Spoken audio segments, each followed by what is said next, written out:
Hello ladies and gentlemen, today we're back in War Thunder and it's time to look at a new Russian aircraft, or another new Russian aircraft. I covered the Yak-4 probably about a few hours ago, so it's time to look at the Yak-2, supposedly its predecessor, but it is at the same BR, and we'll go into why in this video.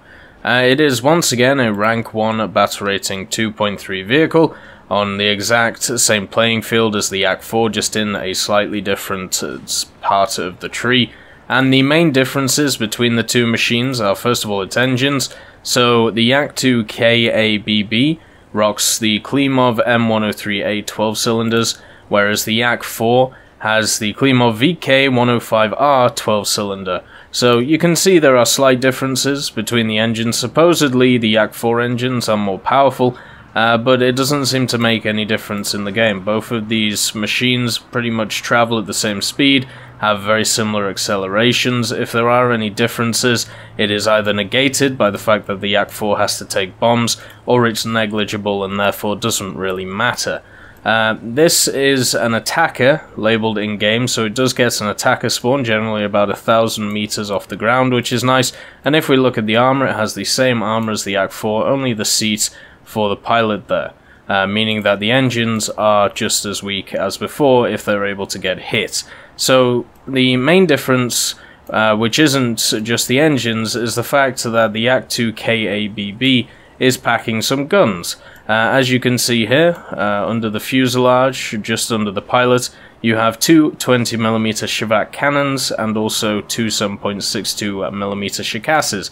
Adding this in means that you lose the guy on the turret, but I think it's a worthy sacrifice, especially when you have a maneuverable machine which is quite large. It should have a decent amount of firepower behind it, and well, that's what you get. Two Shevaks is nothing to laugh at, especially with 300 rounds, 150 apiece, and at the same time, if you feel like it, you can get the installation for, it says 50 or 100 kilo bombs, but you only have options for 100 kilo, so I feel like they've just copied and pasted this from something else. It would be nice to maybe get like 850s at some point, but it's not really required. This is much more of a fighter variant than I would class it as an attacker. So for this machine, I didn't really talk about with the Yak-4 any of the modifications to really go for. For the Yak-2 it's different. The flight performance and survivability ones are the ones you should focus on, mainly because the default belts for the offensive 20s, which is the majority of the damage you're going to do, are completely fine, and for the defaults for the 7.62s, they're good enough. So therefore, if you feel like it, maybe you get the offensive 7mm, but then focus the rest on flight performance and survivability to make sure that you can stay in the air while, you know, going after others, instead of being put in a position where you have some great guns, but, you know, you can't really do anything with it because you're losing too much energy. So, once you get all of the modifications, I would say take tracers on the 7.62, but universal and stealth are both good options. There's no real bad option here apart from default. And then the 20mm, I really go between them quite a lot. I used to use ground targets a lot, and then I switched to tracers, and then universal, and now I'm just stuck on armored targets. So for me, all of these, every single one is incredibly good, especially a rank 1. So being able to do damage has never been an issue with the Shevak. It's pretty much will I land the shots or not, and if you land the shots, it doesn't really matter what belt you're using. The aircraft in front of you is going to blow up. The other main difference between the Yak-4 and the Yak-2 KAAB, thanks for that, is the nose. So as you can see here, the nose is fully up, and you have like a clear nose, whereas on the Yak-4 you have an actual nose here. So yeah, there's supposedly a little bit less protection. This is not really shown in the armor. I'm sure it is in the damage model itself, but overall it hasn't really affected me while I've been flying this thing. And I'm not going to go into the historical parts for this. I know I said in the other video I would, but I generally can't find anything really about these aircraft when it came to its operational history.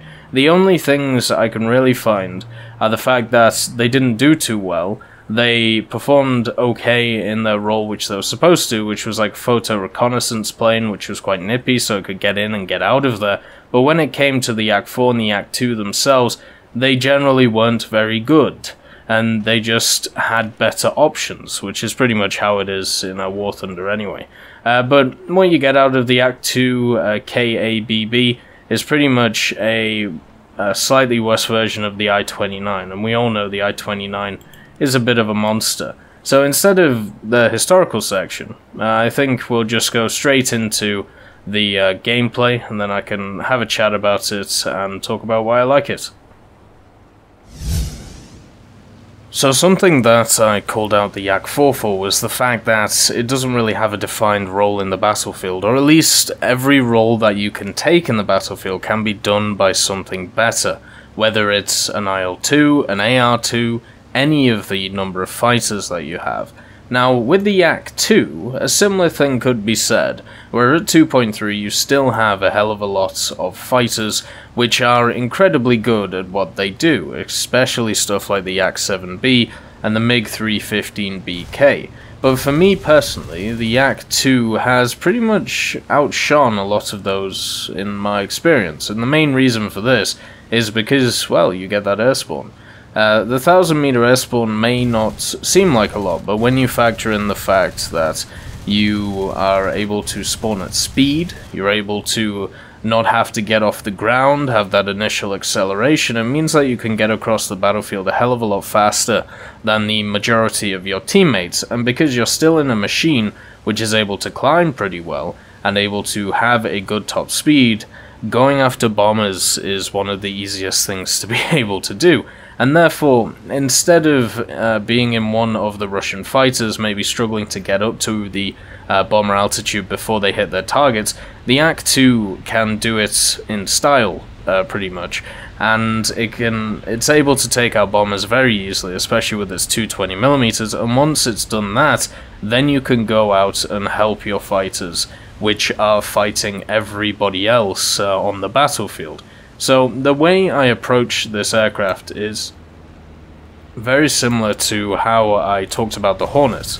So what you do with the Hornet, or at least what I did, and found a lot of success, was once I spawned in, climbed straight at the bombers. I knew I would be able to climb at an angle which would mean I could get the first pass on the bombers before they got out their bombs, so therefore hit them, and then once they are either dealt with, or once it is not even worth going after them, turning and then going after the aircraft which are climbing.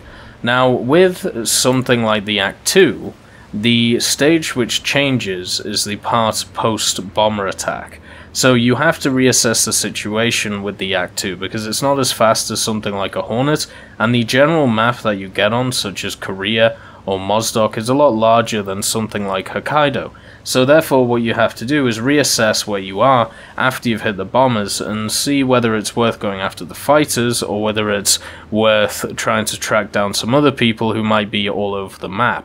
So with the Yak-2 in that sense, the common strategy I do is climb at a 15 until you get to about 4,000, 4,500, so you know that you're going to be at least on par with some of the bigger heavy bombers, such as something like an NC-223 or something like a BV. Try and head on the machine, be able to hit it hard with your 20mm, and then if you need to, use your maneuverability and speed to get around and finish them off. Now this does leave you open to pilot snipe, since there doesn't seem to be a lot of armor on the front of this machine, but me personally I haven't run into these, and this might be the fact because my crew is very high in the machine, but if yours isn't, maybe that's something to watch out for. At the same time, always understand that you are probably going to take damage from whoever you fight. It is very hard in this type of vehicle to engage in a one-on-one, especially against a fighter, to come out unscathed. What generally happens is on the first pass, or on one of the early passes that you do with a fighter, you have to give up something in order to get into a position to be able to go after them. And what I mean by that is maybe you cut a corner slightly, or maybe you drop engines slightly at some point, or maybe you decide to take the head-on in the first place to try and do some damage to him, and you don't pull off as quick as you should. But you have to take these risks, because even though the Yak-2 is a very maneuverable fighter for what is a twin-engined attacker, the main issue you're running into is, well, Spitfires and Hurricanes and all of those wonderful things can still outturn you. And even some of the heavier American aircraft, if you're in an elongated turn with them, or an elongated one-on-one, they will start outturning you as well. So that is always something you have to watch out for when you're using something like a Yak-2. Just understand sometimes it's got to be tit for tat with an aircraft like it. And if you don't want to play it like that, then you can still play it in the energy fighter sense, because you will always have the altitude advantage as long as you play it well. And being able to dive above 600 at 2.3 is always something which is very nice to do. It seems to really struggle past 600, and I don't mean by maneuverability. Maneuverability is completely fine for an aircraft at its BR above 600. The main issue is gaining more speed after that. You have to go into quite a steep dive to get anything maybe above like 630, 640, which can be an issue if you're trying to catch a certain aircraft around this BR. At the same time, you do have a little bit of versatility on what you can do when it comes to going after targets. So because you get that attacker spawn, if you feel like actually using it like an attacker, you can do. With the 20mm, which penetrates 27mm, you are able to kill light tanks, armored cars, AA, anything like that. And you can also take 4 100s. Now the 4 100s are in the internal bomb bay in the center of the aircraft, and that pretty much means that you can drop them independently of each other. So if you're good enough, you can drop 4 100s and kill 4 targets. And on top of that, because you generally get on maps like Korea in aerialistic battles, and because you're at a rank 1 quite low BR, you may get a bunch of maps such as, I can't remember its name, I think it might be Kalingol. I believe it is Kalingol, where there is just light tanks running around the place and you can kill them with your 20mm. So if you want to play that ground attack role, you can actually do it in the Yak-2, and because of the speed you have, you are able to pretty much do what I said you could do in the Yak-4, where you set up a situation where you're never going to be able to get killed on the first pass, and maybe that gives your teammates time to get over to you, and maybe it doesn't, but at least you have that little bit of flexibility before you're able to push on. I really have enjoyed this aircraft, and it might just be a playstyle thing, because I've also enjoyed the Hornets. I've enjoyed a lot of the twin-engine Japanese fighters, which have the slight air spawn and are able to, you know, get up quite high. The Whirlwind is another aircraft that I've enjoyed, even though I think it is over BR'd. And I feel like, even like the F-82, which has a very similar playstyle, so this may be just like a bit of my bias coming in, but I really enjoy it. I think the playstyle is really fun to do. When you start a battle, it's very hard for you to get into a position where you're not in an advantageous to start with, and also being able to not take over a battle, but put yourself in a position where you are able to carry. And the fact that you have 300 rounds, it may not seem like a lot, but it is enough to rack up 3 kills, even if you're struggling with the accuracy. And at the same time, as long as you don't take a hit to the engines, this machine is going to be completely fine. It can kind of survive on one engine. It does struggle. I will say it really does struggle. But if you have to go in a straight line back to an airfield, then eventually you will get there. But it may take you about a year. You just have to do a bit of feathering and stuff like that. But overall, yeah, I've enjoyed my time so much more in the Yak-2 than the Yak-4. If you want to actually have fun and not feel kind of useless, just take the Yak-2 over the Yak-4. You don't take up a bombing slot, which could get taken by a better bomber than you, and you can do the same job as the Yak-4, but just in a better capacity, because you have the 20mm, and also you don't really need that turret anyway. since you should be at an advantage to start with in any fights that you try. So, I hope you enjoyed this video, and I'll see you next time.